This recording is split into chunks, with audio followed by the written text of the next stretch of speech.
After Toby Keith's death, doctors warn that stomach cancer signs are easy to miss. Doctors said symptoms don't often show up right away, but common signs include heartburn or acid reflux. Pinterest.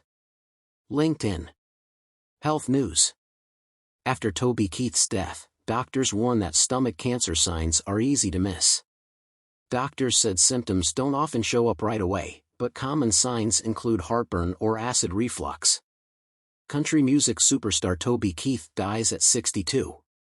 Get more news on February 7, 2024, 3:27 a.m. Pakistan Standard Time. By Aria Bendix. Country singer Toby Keith died Monday night at age 62, more than 2 years after he was diagnosed with stomach cancer. In June 2022, Keith announced on X that he had been diagnosed in fall 2021 and had already received chemotherapy, radiation, and surgery. Then last June, he told the Oklahoma newspaper of Oklahoma City that his tumor had shrunk by a third and that he was continuing chemotherapy. He also received immunotherapy, he said, medicine that helps the immune system destroy cancer cells. His death has sparked renewed calls from doctors to pay attention to signs of stomach cancer, which include heartburn, acid reflux, anemia, nausea, ulcers, pain after eating, sudden weight loss or feeling full after eating small amounts. A lot of these things are relatively innocuous.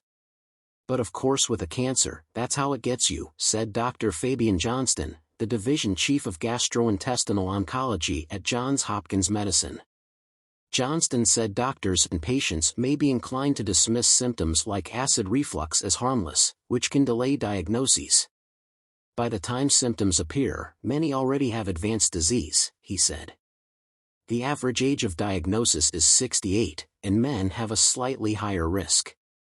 The American Cancer Society estimates that nearly 27,000 new cases of stomach cancer will be diagnosed this year. Though the disease is still relatively rare, it makes up around 1.5% of new cancers diagnosed in the U.S. each year.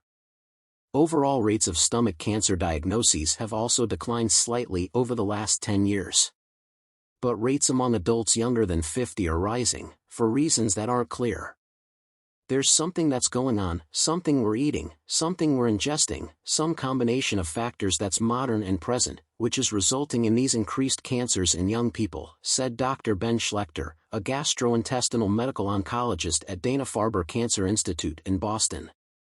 Schlechter said alcohol and tobacco, once common contributors to stomach cancer, are now associated with a minority of cases in the U.S., perhaps because people are smoking less.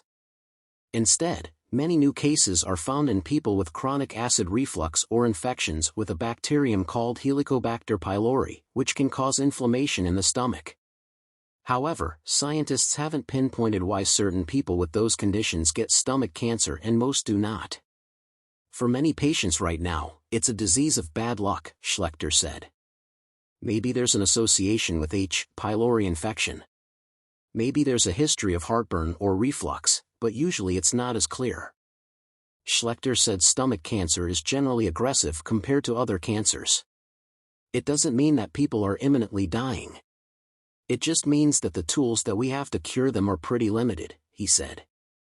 People do pretty well compared to 15 years ago, but we are hardly at the level of, say, breast cancer, where the commanding majority of people are cured with surgery and chemotherapy and things like that. Up to 95% of stomach cancers in the U.S. are adenocarcinomas, which start in the innermost lining of the stomach. From there, the cancer may spread to the stomach wall, the body of the stomach or the lymph nodes. Patients whose cancer hasn't spread often undergo or receive chemotherapy or immunotherapy or a combination of these options, said Dr. Rudy Kameda, a medical oncologist in the gastrointestinal oncology program at Moffitt Cancer Center in Tampa, Florida. In more advanced cases, we are not yet at a point where we can offer patients a cure, Maida wrote by email. However, she added that chemotherapy or immunotherapy may help prolong lives.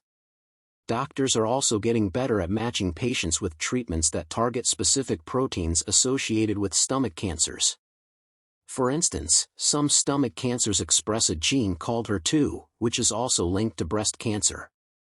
the drugs that work in HER2 breast cancer to some degree work in HER2 gastric cancer. So we can now give those drugs to people with stomach cancer and substantially boost their benefit from treatment, Schlechter said. Though outcomes of the disease are generally poor, he said, they're much better than they used to be.